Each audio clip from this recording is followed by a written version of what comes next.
दूसरा ऑप्शन फिर ये है कि अगर वो काबू में नहीं आ रहा है, आपके भाग रहा है इधर उधर, और तो फिर शूट भी किया जा सकता है। और इकोनॉमिकली भी आपको वो इसलिए सस्ता पड़ता है कि उसमें गोश्त निकलता बहुत है। समझते हो? कट्टा जो है ना, कट्टे को तो बोलते ही, किसी मोटे आदमी को कट्टा तो बोलते हैं। ऊंट को जबा करने जा रहे हैं, ऊंट ने यहां से उठाया उसको, इधर से उठा के ना लटका के उधर ले जाके रख दिया। बड़ा तमीज का ऊंट था वो, तो उसको गोली से शूट करें, लेकिन वो गोली का शूट से अगर मर गया तो हलाल नहीं होगा। भाई कुर्बानी से मुतालिक कुछ मसाइल सुन लें। पहली बात, भैंस की कुर्बानी वाजिब है, इस पर मैं बयान में आज डिटेल में बता चुका हूं, ठीक है ना। नंबर 2, घर के सरबरा की तरफ से है, सबकी तरफ से होगी या नहीं होगी, ये मसला भी मुदल्लल बयान कर चुका हूं। तीसरी बात, भैंस की कुर्बानी भी आजकल एक इख्तलाफी मसला है। भैंस की कुर्बानी पर इजमा रहा है, अब इख्तलाफ हो गया उसमें। पहले अहले हदीस हजरात भी इसको जायज ही समझते थे, बल्कि हम बचपन में अहले हदीस हजरात से पूछते थे कि अगर हर मसला कुरान और हदीस में होना जरूरी है तो भैंस की कुर्बानी को तुम क्यों जायज कहते हो, भैंस का तो जिक्र ही नहीं मिलता। तो ये तो हम उनको हुज्जत तमाम करने के लिए कहते थे कि हर मसले का आप कहते हो ना कुरान हदीस में सराहतन जिक्र होना चाहिए। भाई सराहतन हर मसले का जिक्र नहीं होता। तो फिर हम उनसे पूछते थे बचपन में कि फिर आप भैंस की कुर्बानी को जायज क्यों कहते हो, तो वो नहीं जवाब हुआ। अब क्या है कि अब हम देख रहे हैं ऐसे अहले हदीस हैं जो कह रहे हैं भैंस की कुर्बानी जायज नहीं, तो ये मसला बाद में चेंज हुआ। खूब समझ लें, भैंस की कुर्बानी को हम जायज क्यों करार देते हैं, उसकी वजह ये नहीं है कि हम भैंस को गाय पर कयास करते हैं। कुर्बानी के मसाइल तौकीफी हैं, उनमें किसी जानवर को किसी पे कयास नहीं किया जा सकता। अगर कयास को हम जायज समझते तो हम हिरन की कुर्बानी को बकरे पे कयास करके जायज कहते, समझते हो। और हम नील गाय की कुर्बानी को इस गाय पर कयास करते कि दोनों के गाय भी कहते हैं और साइज भी तकरीबन एक जैसा होता है, बस एक में फुर्तीली ज्यादा है और उसमें फुर्तीली कम है। तो कयास तो जब होता है, ये कयास थोड़ी किया है, यहाँ कयास जायज नहीं है, क्योंकि ये 4 जानवर हैं जिनके अल्लाह ने हमें कुर्बानी का हुक्म दिया और वो तौकीफी हैं, उन पे कयास नहीं हो सकता। तो सवाल पैदा होता है फिर उन 4 में भैंस तो नहीं है। उसका जवाब ये है कि भैंस को गाय पर कयास नहीं किया है, गाय के साथ लाहिक किया है। लिहाक एक अलग चीज है, कयास एक अलग चीज है। ये 4 जानवर जो जायज है ना, ये क्यों, असल में 4 चौपाए हैं जो अहली हैं, पालतू हैं, और उनमें खास किस्म के मफाद हैं। तो इस माना में भैंस और गाय एक ही चीज है, उसके भी वही मकासद हैं जो गाय के मकासद होते हैं, और वो भी घरेलू है, वहशी जानवर नहीं है। तो कुर्बानी के जानवरों की जो जवाज है ना, उसका ताल्लुक घरेलू चौपाए होने और घरेलू चौपाए ना होने से। अब हमारे जो अहले हदीस भाई हैं वो क्या करते हैं, हमें मेडिकल साइंस के सबूत और उर्फ पेश करना शुरू कर देते हैं कि भाई देखो गाय में और भैंस के एटीट्यूड में बड़ा फर्क है। गाय फुर्तीली होती है, भैंस सुस्त होती है। गाय के लिए अलग किस्म का मौसम चाहिए, भैंस को अलग किस्म का मौसम चाहिए। दोनों के दूध के टेस्ट में फर्क होता है। उसका जवाब ये है कि ये वो फर्क है ही नहीं जो शरीयत में मोतबर हो, ये वो फर्क नहीं है जो शरीयत में मोतबर हो। शरीयत में मोतबर फर्क जो है ना कुर्बानी में, वो चौपाया होना या ना होना और अहली होना या ना होना। अहली का मतलब पालतू। इसी वजह से नील गाय जो है ना, उसकी क्यों जायज नहीं है, वो गाय जैसी तो बहुत सी चीजों में है, लेकिन वो वहशी जानवर है, पालतू नहीं है। हिरन की कुर्बानी क्यों जायज नहीं है, इसलिए कि वो पालतू जानवरों में नहीं है, वो जंगली जानवरों में आता है। यही वजह है कि यौक की जो कुर्बानी, याक कहते हैं, यौक कहते हैं, पता नहीं क्या कहते हैं, याक की कुर्बानी में भी उलमा यही बयान करते चले आए हैं कि अगर पालतू है, पल जाता है घरों में, पलने वाला जानवर है तो फिर जायज है, अगर जंगली है तो जायज नहीं है। तो गाय और भैंस के जो मफाद है ना, वो बिल्कुल सेम है। उसको भी घर में बांध के खिलाया जाता है, भैंस को भी घर में बांध के खिलाया जाता है, और उससे भी दूध हासिल करने के लिए पाला जाता है, उसको भी दूध हासिल करने के लिए पाला जाता है। वो भी जुगाली करती है, वो भी जुगाली करती है। तो हमने ऐसा नहीं किया कि भैंस को गाय पर कयास की है, हमने कहा गाय का जब शरीयत ने इजाजत दी है तो भैंस उस इजाजत में खुद ब खुद दाखिल है। इसकी एक मिसाल देता हूं। कुरान कहता है माँ बाप को उफ मत करो, है ना।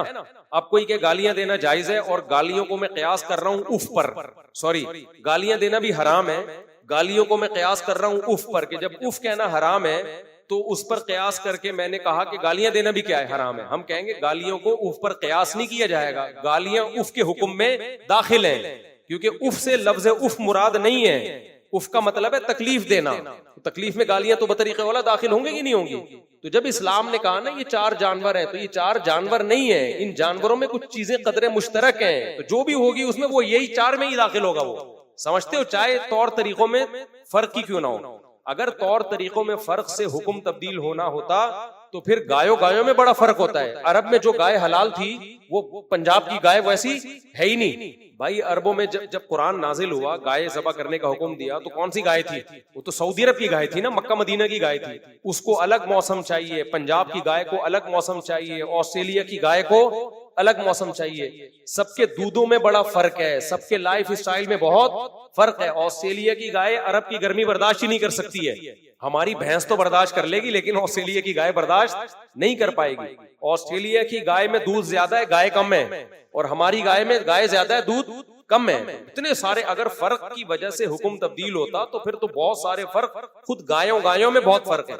आप गिलगित की गाय को देखो, इतनी सी होती है, जितना मर्जी खिला दो इससे ज्यादा कद नहीं बढ़ेगा, जितना मर्जी खिला दो। और वो पहाड़ों पे चढ़ चढ़ के ना उनके मसल बहुत मजबूत हो जाते हैं। ये वाली गाय ये स्पीड ब्रेकर पे नहीं क्रॉस कर सकती, ये पहाड़ पे कहां से चढ़ेगी? तो अगर दोनों के एटीट्यूड में फर्क शरीयत में मोतबर है, तो गाय और भैंस में इतना फर्क नहीं है पंजाब की गाय और पंजाब की भैंस में, जितने अरब की गाय और गिलगित की गाय में फर्क है, ऑस्ट्रेलिया की गाय और अंडा मोड़ की गाय में फर्क है। बहुत फर्क है उनके तौर तरीकों में, उनके लाइफ स्टाइल में, दूध की क्वालिटी में बड़ा फर्क है, समझते हो? लेकिन ये फर्क शरीयत में मोतबर नहीं है, क्योंकि वो भी बांध के खिलाया जाने वाला जानवर है, अहली है, ये भी पालने वाला जानवर है।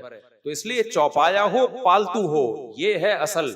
यही वजह है कि शरीयत ने हमें कहा ना दुम्बई की कुर्बानी हलाल है, तो उसमें चक्की वाला भी आ गया, भेड़ भी आ गया। हालांकि दोनों में बहुत फर्क है, लेकिन फायदे सबके क्या हैं? चक्की होने ना होने से वो चौपायों की फहरिस्त से भी नहीं निकले और पालतू होने की फहरिस्त से भी नहीं निकले। हालांकि चक्की वाला दुम्बा और बगैर चक्की वाला, पंजाब का कजला और कराची का दुम्बा, बहुत जमीन आसमान का फर्क है उसमें। कजला बिल्कुल ही एक अलग चीज है, एनकी और बगैर एनकी बड़े फर्क है, कीमतों में बड़ा फर्क है, गोश्त के जायकों में बड़ा फर्क है। लेकिन क्या है, चौपाए सब हैं और पालतू सब है। तो ये फर्क शरीयत ने मोतबर।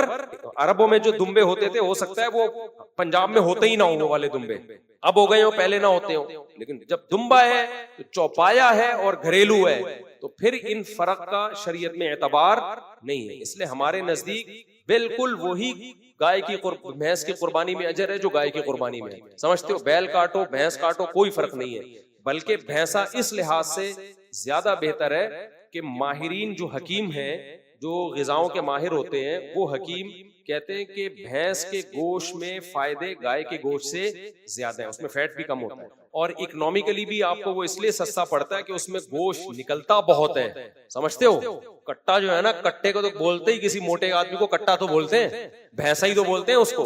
तो उसमें गोश्त भी ज्यादा है, उसके गोश्त में बादीपन भी कम है। जो माहिर हकीम है वो बोलते हैं गाय दूध का पियो, गोश्त भैंस का। अब अगर कहीं भैंस के गोश्त सही नहीं है तो वो बुड्ढी बुड्ढी भैंसें जो एक्सपायर हो चुकी होती है उनको ज़बा कर रहे होते हैं। लेकिन अगर कट्टे को आप ज़बा करो ना, तो कट्टे का गोश्त मतलब बोले कट्टा कट्टा ही होता है भाई।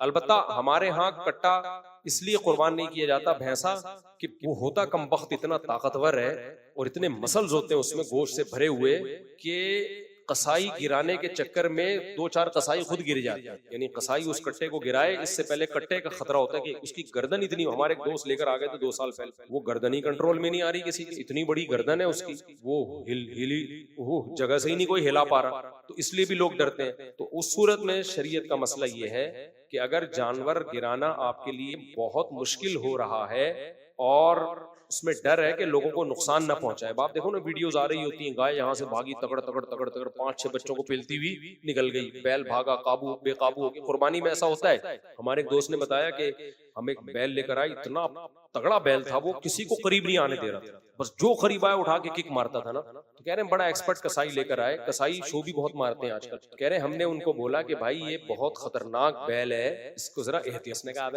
बड़े बड़े बैलों को हमने गिराया, ये किस खेत की मूली है? तो वो मुझे कहने लगे, मैंने उसको बहुत समझाया यार थोड़ा एहतियात से करीब है। उसने कहा कह रहे ये बात हो रही है, मैंने देखा कसाई नजर नहीं आ रहा, बैल के करीब गया ना रस्सा वस्सा खोलने ज़बा करने के लिए, कह रहे मैंने कहा पता नहीं, देखा वो उधर पड़ा हुआ है।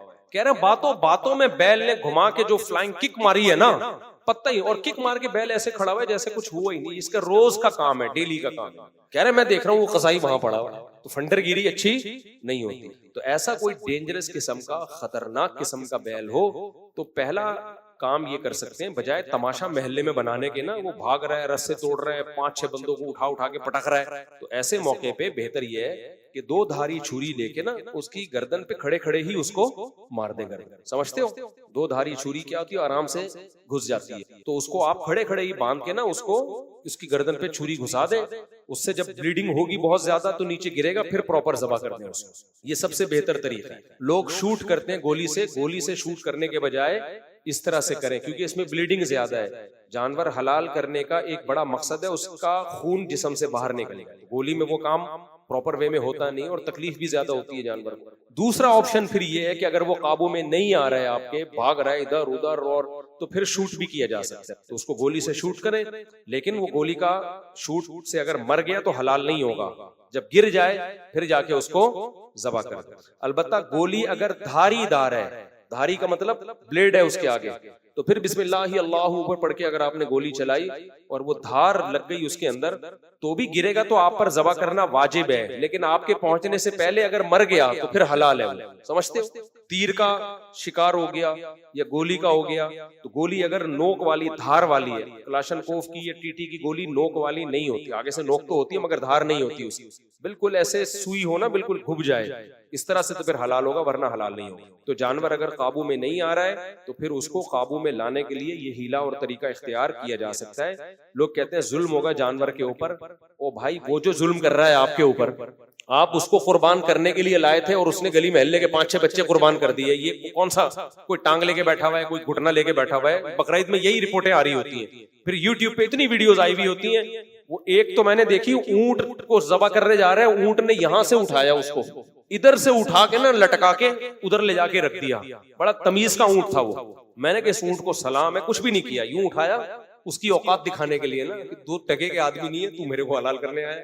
यूं उठा के बंदा यहां रख दिया। अब वो अगर सर से ही पकड़ लेता तो रख तो देता, रख तो फिर भी देना था। खाना ऊंट गोश्त थोड़ी खाता है, रख देना था। मगर वो बेचारा फिर कहीं रखने के काबिल रहता नहीं, उसको सिर्फ कवर में ही रखा जाता। वो तो शुक्र है यहां से उठाया।